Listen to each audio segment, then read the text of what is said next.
ഇന്ന് രാവിലെ കുറച്ച് റോസാപ്പൂക്കൾ മുറിച്ചെടുത്ത് ഫ്ലവർ വേസിൽ വെച്ചു. ക്രോപ്പ് ചെയ്ത് വിട്ടിങ്ങനെ റോസ് നന്നായി പൂക്കുന്നുണ്ട്. കുറച്ച് നമ്മുടെ മുറിക്കകത്ത് ഇരിക്കാമല്ലോ, നമുക്ക് അതിൻ്റെ മണവും കിട്ടും, ഭംഗിയുമുണ്ട്. ഇതിന് പ്രത്യേക വളമൊന്നും ചെയ്യുന്നില്ല, മണ്ണിലാണ് നട്ടിരിക്കുന്നത്.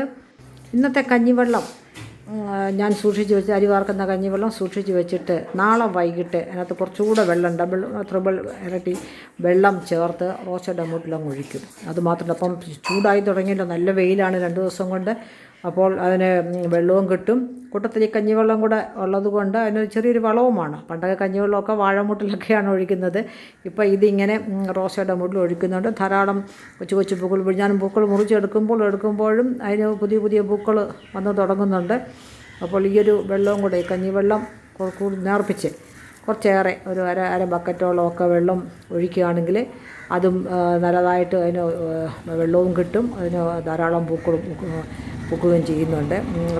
റോസാച്ചെടി നമ്മൾ ചെടിച്ചട്ടിയിൽ വിളിച്ചാൽ നല്ല പരിചരണം കൊടുത്തെങ്കിൽ മാത്രമേ റോസാപ്പൂ ഉണ്ടാവുകയുള്ളൂ. പക്ഷേ ഇത് മണ്ണിൽ നട്ടിരിക്കുന്നതായതുകൊണ്ട് അത് മുറിച്ച് വിടുന്തോറും അത് വളർന്ന് വരുന്നു. കൊച്ചു റോസാപ്പൂവാണ്, എങ്കിലും കാണാൻ ഭംഗിയാണ്.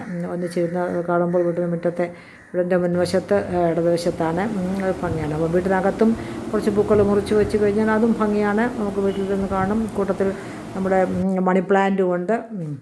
ഇന്ന് രാവിലെ പുട്ട് ആയിരുന്നു പുട്ട് ഞാൻ കുറ്റിയിലല്ല, സ്റ്റീമറിലാണ് ഉണ്ടാക്കുന്നത്. അരിപ്പുട്ടാണ്. സാധാരണ പാക്കറ്റിലെ പുട്ടുപൊടി ഇപ്പം കിട്ടുമല്ലോ, അത് 1 ഗ്ലാസ് പൊടിക്ക് 1 ഗ്ലാസ് വെള്ളവും അല്പം ഉപ്പും കൂടെ ചേർത്ത് നനച്ചൊരു 20 മിനിറ്റൊക്കെ വെച്ച് കഴിഞ്ഞിട്ട് പുട്ടുകുറ്റിയിലോ അല്ലെങ്കിൽ ചട്ടപ്പുട്ട് ഉണ്ടാക്കുന്ന പാത്രത്തിലോ അല്ല ഇങ്ങനെ സ്റ്റീമറിലോ എടുത്താൽ നല്ല സോഫ്റ്റ് കിട്ടുമായിരുന്നു. പക്ഷേ ഈയിടെ ഒരു ദിവസം പുട്ടിൻ്റെ പൊടി വാങ്ങിച്ച് പുട്ടുണ്ടാക്കി, സ്റ്റീമറിൽ തന്നെയാണ് ഞാൻ സ്ഥിരം ഉണ്ടാക്കുന്നത്. അതിലോട്ട് വെച്ചപ്പോൾ നല്ല കെമിക്കലിൻ്റെ ഒരു പ്രത്യേക മണം. അപ്പോൾ തീരുമാനിച്ചു കുറച്ച് പച്ചരി വാങ്ങിച്ച് പൊടിപ്പിച്ച് പുട്ടുപൊടിയാക്കി വിട്ട് വെച്ചിരുന്നാൽ നമുക്ക് മായമൊന്നുമില്ലാത്തതായ പുട്ടുണ്ടാക്കുമല്ലോ എന്ന് ചിന്തിച്ചു. അടുക്ക തന്നെ സുവിശേഷൻ അടുക്കൽ VP തമ്പി നഗറിൽ റോഡിൽ ഒരു ഇതുണ്ട്, ഒരു മില്ലും പൊടിപ്പിക്കുന്ന മില്ലുണ്ട്. ഹസ്ബൻഡ് അവിടുത്തെ നിന്ന് അന്വേഷിച്ചപ്പോൾ പറഞ്ഞു പച്ചരിയുടെ കൂടെ കുറച്ച് ഡൊപ്പിയയും കൂടെ ചേർക്കണം, കുതിർക്കേണ്ട, നല്ലതുപോലെ കഴുകി വാല വെച്ചിട്ട് കൊണ്ടുവന്നാൽ മതി. അങ്ങനെ ഒരു പ്രാവശ്യം മോൾ വന്നപ്പോൾ ഡാഡിയും മോളും കൂടെ അവർ രണ്ടുപേരും കൂടെ പോയി ഈ പച്ചരി ഇതുപോലെ തന്നെ ഞാൻ ചെയ്തുകൊണ്ട് പൊടിപ്പിച്ചു, വൈകിട്ട് കൊണ്ടുവന്നു. ഞാൻ പിറ്റേ ദിവസം രാവിലെ പുട്ടുണ്ടാക്കാമല്ലോ എന്ന് കുറച്ച് പുട്ടുണ്ടാക്കി. പക്ഷേ ഭയങ്കര കട്ടിയായിരുന്നു. അത് പച്ചരി കുതിർക്കാത്തത് കൊണ്ടാണോ എന്താണെന്ന് അറിയത്തില്ല, ഭയങ്കര കട്ടിയായിരുന്നു. പിന്നെ ഇപ്പം കുറച്ച് അങ്ങനെ ആയിക്കഴിഞ്ഞ് ഈ പച്ചരി കുതിർക്കണമായിരുന്നു എന്ന് തോന്നുന്നു. കുതിർത്ത് കുറച്ച് നേരം 1 മണിക്കൂർ കുതിർത്തിട്ട് വാല വെച്ചിട്ട് കൊടുത്താൽ കുറച്ചുകൂടെ നല്ലതായിരിക്കും എന്ന് ചിന്തിച്ചു. ഇനി അടുത്ത പ്രാവശ്യം അങ്ങനെ ആകട്ടെ എന്ന് ചിന്തിച്ചു. പക്ഷേ ഈ പാക്കറ്റിൽ വാങ്ങിക്കുന്ന, ഏത് കമ്പനിയാണെന്ന് പറയുന്നത്, ഈ പാക്കറ്റിൽ വാങ്ങിക്കുന്ന ആ പുട്ടുപൊടി 1 ഗ്ലാസ് പൊടിക്ക് 1 ഗ്ലാസ് വെള്ളം ചേർക്കുന്നത് വളരെ, രാവിലെ പുട്ടുണ്ടാക്കിയാൽ വൈകുന്നത് വരെ നല്ല സോഫ്റ്റായിട്ടിരിക്കും. ഒട്ടും എന്തരിയാണോ ചോറ് പൊടിപ്പിച്ച് വെക്കുന്നതെന്ന് അറിയത്തില്ല, എങ്കിലും പക്ഷേ നല്ല ഇതാണ്, നല്ല ടേസ്റ്റാണ്.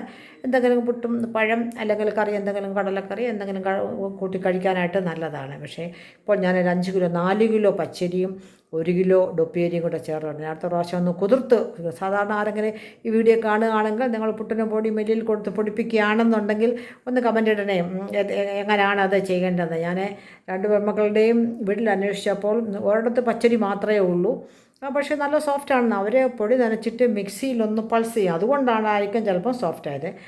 2 വീട്ടിലും അങ്ങനെയാണ്. ഒരിടത്ത് കുറച്ച് പുഴുക്കലരി ചേർക്കുന്നത്, വേറൊരു മോടെ വീട്ടിൽ. പിന്നെ ഞാൻ കൂടുതലൊന്നും അന്വേഷിക്കാൻ പോയില്ല. ഹസ്ബൻഡ് പറഞ്ഞു ഇതൊക്കെ ചുമ്മാതെ അന്വേഷിക്കുന്നത് വൃത്തികേടാണ്, നമുക്ക് ഉണ്ടല്ലോ അവിടെയൊക്കെ ഇപ്പം നിനക്കും പ്രായമുണ്ടല്ലോ, ഇതൊക്കെ മനസ്സിലാക്കുക. കുറേ കാലമായി ഞാൻ കുഞ്ഞുങ്ങളൊക്കെ പഠിക്കുന്ന കാലത്തൊക്കെ ഞാൻ കുറേ പഠിപ്പിച്ചിട്ടുണ്ട്. പിന്നെ എപ്പോഴും മാർക്കറ്റിൽ സുലഭമായിട്ട് പുട്ടുപൊടി ഏത് ബ്രാൻഡിൻ്റെയും കിട്ടുമല്ലോ.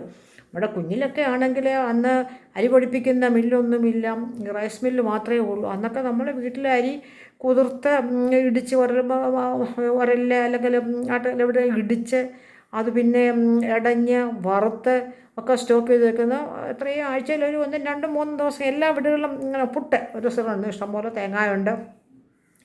പക്ഷേ ഇപ്പോഴേ ഈ ഒരു കാലഘട്ടം വന്ന് കുഞ്ഞുങ്ങൾക്കൊന്നും പുട്ടൊന്നുമില്ല. എനിക്കും പിന്നെ എൻ്റെ ഗ്രാൻഡ് ഡോട്ടർ ദിയമോക്ക് മാത്രമാണ് പുട്ട്, അവൾക്ക് വലിയ ഇഷ്ടമാണ് അരിപ്പുട്ട്. എപ്പോഴും ഞാൻ അതുകൊണ്ട് ഞാൻ ആ പാക്കറ്റിലെ പൊടി വാങ്ങിച്ച് വെക്കുമായിരുന്നു. പലപ്പോഴും ഞാൻ ബാക്കി എല്ലാവർക്കും ഗോതമ്പ് പുട്ടാണ് ഇഷ്ടം. ഗോതമ്പ് പുട്ടുമ്പോൾ ഒരാഴ്ചയിൽ 2 ദിവസം ഉണ്ടാക്കും. പിന്നെ ദോശ ഇഡ്ഡലി അപ്പമൊക്കെ ഉണ്ടെങ്കിലും പെട്ടെന്ന് നമുക്ക് ഉണ്ടാക്കാവുന്ന കാര്യം പുട്ടാണ്. ഇന്നും പുട്ടുണ്ടാക്കി, പക്ഷേ അരിപ്പുട്ട് തന്നെയായിരുന്നു.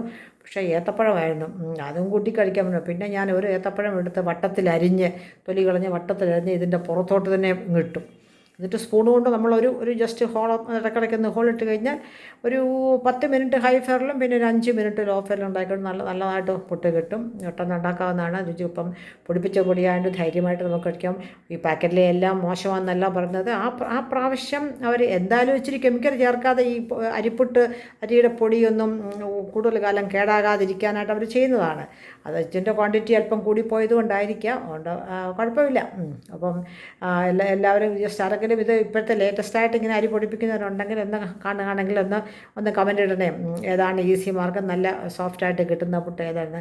കടയിലെ പച്ചരിയാണ് വാങ്ങുന്നത്, റേഷൻ കടയിൽ നിന്നൊന്നും കിട്ടത്തില്ല. നമുക്ക് വെള്ളക്കാടുകാർക്ക് പച്ചരിയില്ല. നല്ല ചുമന്ന ചമ്പാവരാണ്. ഇപ്രാവശ്യം 15 കിലോ അരിയാണ് കിട്ടിയത്. ധാരാളം സുലഭമായിട്ട് എങ്ങനെ അവരെല്ലാവരും കൊണ്ടുള്ളപ്പോൾ ഓണത്തിനൊക്കെ എന്നും കൂടുതലും ചോറായിരുന്നുണ്ട്. പക്ഷേ അത് കഴിഞ്ഞിട്ട് പിന്നെയും ഇരിക്കുന്നതിന് ഈ മാസത്തെ സെപ്റ്റംബറിൽ ഇത് വീണ്ടും വാങ്ങിക്കണം. അങ്ങനെ സമൃദ്ധമായിട്ട് നല്ല ചുമന്ന ചമ്പാവര, നല്ല ചോറ്, നല്ല പൗഡർ റൈസൊക്കെ ഉണ്ടാക്കി ചോറ് വെക്കുന്നത് പോലെ നല്ല ഇതാണ്. ഞാനും നോക്കാം. അപ്പോൾ ഇന്നത്തെ വീഡിയോ ഇത്രയേ ഉള്ളൂ. പിന്നെ കാണാം. Okay, thank you.